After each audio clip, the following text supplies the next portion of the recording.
So, I saw the new Insidious last night. Horrible movie. Like, especially for Insidious standards, it was really dumb if you're asking me. Wasn't scary, every jump scare was insanely predictable, it felt like a drama movie more than anything. Story wasn't good, barely made sense, the co-star character made the entire movie feel very unserious. Oh, and a quarter of the screen time was basically just a pitch black screen. You couldn't see anything. It was not enjoyable whatsoever. I give it a 3.5 out of 10.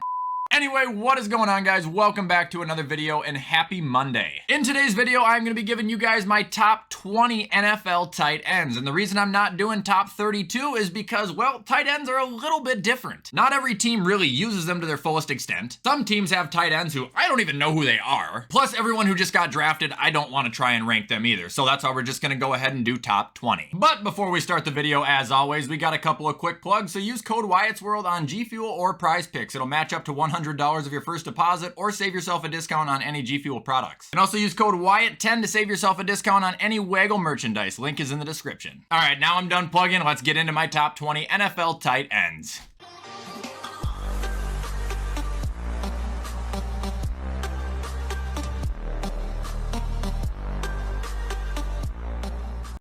Okay, so here we are at the tight end tier list. You guys know how these go by now. We drag, we drop, and we talk. So starting off right away with number 20, we've got Austin Hooper. Look, by obvious means here, I don't see him as a top 10, top 15 tight end in the league, but I do see him as a reliable tight end who can come up in big spots when you need him to. He's had kind of a weird career. I really thought he was going to pop off after his time in Atlanta, but he didn't. And then he went to Cleveland, and then I think Tennessee, and there might be a third team in there. But at least once or twice a year on each of those respected teams, it seems like he has come up with a play that has either put them ahead in the game or at least kept them alive. Little inconsistent, but I'd rank him at 20. And moving on to 19, we've got Hunter Henry. He's another guy who I thought was actually going to erupt when he left his first team, which was the Chargers, but to be honest, he hasn't really changed all that much, and that's not a bad thing. He is a very consistent, reliable, big target. Probably never going to make the top 10 plays on SportsCenter, but he is always there when you need him to, and I respect it. 18, my ball, Zach Ertz. Talent-wise, probably still there, but his availability has just dwindled over the last couple of years, and so is his production due to that. For a long time, he's one of the best in the game, but being 32 years old and constantly coming up with injuries, man, is only little you can do now. All right, 17, we got Gerald Everett, and I know I might be underrating him to some people. He's had a very consistent career, to be honest, but there's just nothing that he does that makes me go like, wow, he is an elite electric player. He's good, he puts up good numbers, he is a productive guy, but there's just nothing that jumps out of the screen when I watch Gerald Everett. So, you know, I want to give him a proper placement, but I can't put him as high as I want to put some people. And moving on to 16, we got Noah Fant. This might be high to some people, but I've actually been a Noah Fant fan since he was drafted initially in Denver. I just think he is a tough, speedy bastard. This is a tight end who I genuinely believe is capable of handling 1,000 yards plus 10 touchdowns a year. He's got the hands for it. He can make the separation for it. He's just never gone on a team that looks at a tight end first. He's always been on teams that have either been a catastrophic shit show or have one of the best wide receiving rooms in the league.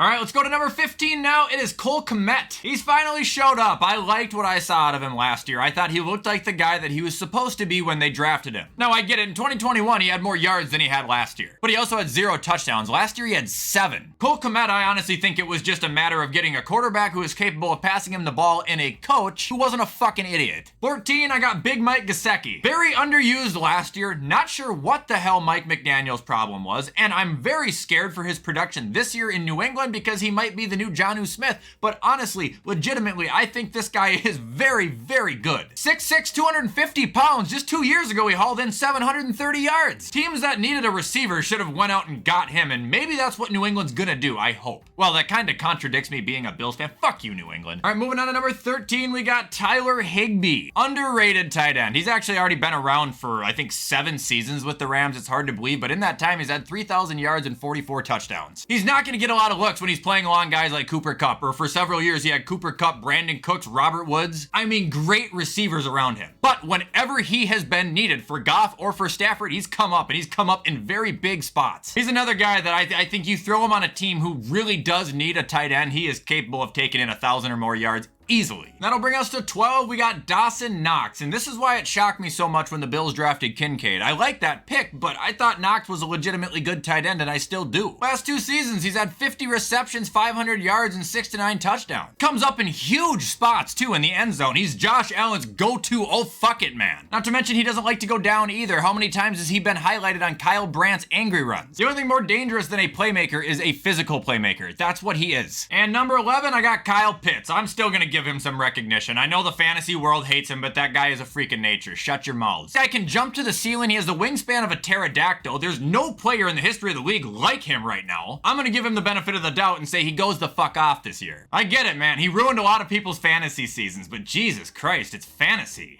That brings us to number 10. Give me Dalton Schultz. He's been pretty elite in Dallas over the last 3 years. You guys remember when Jarwin was supposed to be the tight end there? Where the fuck is that guy now? I'm actually really surprised Dallas didn't make a better effort to keep him, and maybe acquiring Brandon Cooks had something to do with it. Even though I think that was a trade, either way, he's gonna help the Houston Texans a lot. This guy can block, this guy can catch, and this guy can moss. He's a white boy who can jump, my man. Number 9, give me Evan Ingram. He's back. This guy was in my top 10, then he was pretty much out of my top 32, and now he's back in my top 10 again. The thing about Evan Ingram is he's kind of built like a receiver. At least that's how it looks to me, and he runs like a receiver too. He's very quick. The only thing I think that ever really messed with him was a couple of drops he had, and I think that honestly might have turned into a head case, and he just needed to leave New York, because last year he looked like Evan Ingram that we got with Eli Manning. Number 8, Pat Freiermuth, and I might be overrating him, but I just think he looks really good. He just looks like a player who knows what they're doing. He looks like a guy who is creating separation, even if it means going outside of his route. He takes advantage of his opportunities, and I think he just looks good. 2 years ago, he had 497 yards off of 60 receptions. This year, he had 732 off of 63 receptions. Not only is he improving as far as production-wise, but I think it really helps to get him a quarterback who can throw the ball more than, 4 feet. All right, on to number 7, we got David Njoku. If this guy could just stay healthy, he'd probably be a top 3 tight end. He is such a ridiculous athlete. He can't stay healthy. He gets hurt every year, and last year he did play, I think, 14 games, which is astronomical for him, but it's the fact of the matter that he was still getting hurt. I think he's just like Byron Buxton playing defense. He is elite at what he does, but he's just a little bit too careless. And number 6, kind of weird putting him down here, but Darren Waller. I know injuries haven't helped him. I know his talent is still there. He's a freak, but